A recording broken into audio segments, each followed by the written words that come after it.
to stay sane when the games keep going like this? Keep saying I am sane. Yeah, it's difficult to watch, man. You know how hard it's been to build it. But I tell our guys all the time, it's like really in sports, in college sports especially, it's like climbing a mountain. You know, and every little step up, you've got to be aware. You've got to calculate. It may take you a while to take that next step, but you better hold on tight, because if you let go, you're going to plummet to the bottom.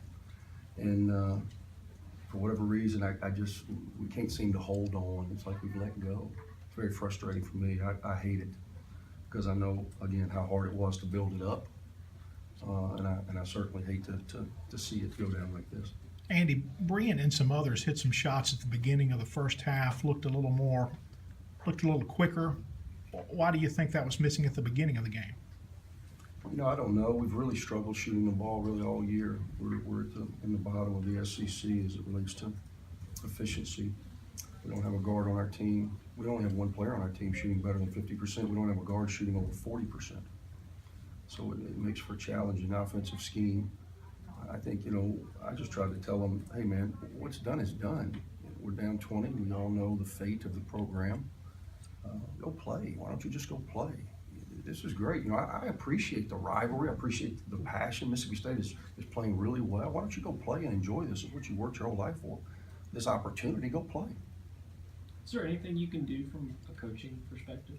Or do you just have to be, they have to decide? Yeah, you know, obviously there was certain things that I felt needed to be accomplished by my announcement on Monday.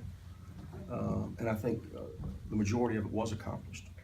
Obviously, the part that I didn't anticipate was I thought it would relieve our guys a little bit and make them play with some energy and some pride. You know, I talked about it before, the name on the back. Just, you know, play with some pride.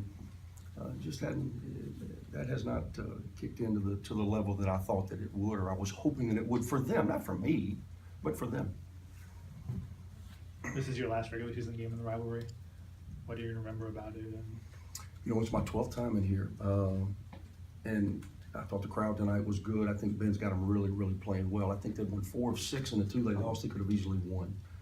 And one thing that they had not been doing throughout the course of the season is making threes. Now they're making threes. Their ball movement's excellent. They've always defended.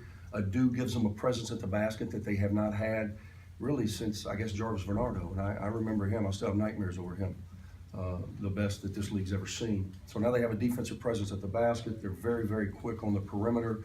And so when you try to pack in, our goal was, I think they were leading the SEC in 2-point percentage, and they were worse in 3-point percentage. Well, tonight they go 12 for 23. They established a rhythm early, and we really couldn't stop them. I thought offensively in the second half, we got a little better. I went small just to give us some spacing, because we just don't get any offense out of our 4. But we just couldn't stop them. Andy, how do you think the crowd treated you tonight? Was there respect? Was there heckling? I mean, what did There's you always hear? going to be heckling, but that's part of the process. Mississippi State, I have nothing but respect for them. They have been what a rivalry should be. You know, sometimes it goes over the edge, but that's part of it. You know, I don't get too caught up in that. I try to focus on, you know, making sure my guys are prepared. I hate that we didn't play better tonight. We've certainly had better nights in here, and we've had worse nights in here. And I wish we would have played a little better. We have not played good all week, even in practice, even when you guys aren't watching. We haven't been very good, and I've got to figure out how to remedy that.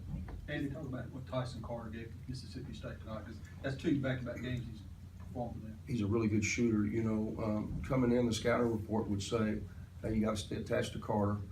I hope the kid, he didn't come back in the game, Holman, because I know he's a really good shooter, and he's been struggling a little bit. I know he bumped knees. Hopefully it's nothing serious, because they need his presence. And then obviously Q's a very good shooter.